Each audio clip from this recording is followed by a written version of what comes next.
بەڵێ ئێمە ئەمڕۆ لە نێو بازاری شارۆچکەی سۆران قەزای سۆران سەردانی دۆست و برادەرەکانمان کرد، سەردانی کاسبکارانمان کرد لە نزیکەوە و سوپاس بۆ خوای گەورە پێشوازەشی زۆر گەرم کرا لە شاندی بانگەشەی كۆمەڵی ئیسلامی لیستی كۆمەڵی ئیسلامی.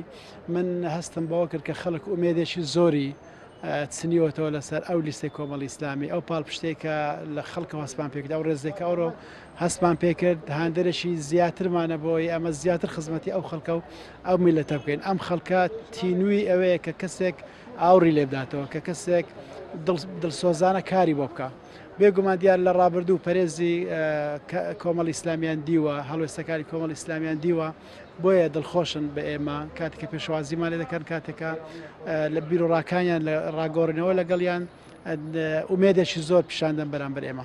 ئێمەش ئەوە بە ئەرکێکی قورس لە سەرشانی خۆمان وەردەگرین، هەست دەکەین ئەو متمانە باشەی خەڵک بۆ ئێمە مەسئولێتمان گەورەتر دەکات. بۆیە پشت و پەنا بەخوای گەورە لە ڕابردوو چۆن بووین لە بۆیان لە داهاتوو باشتر دەبین.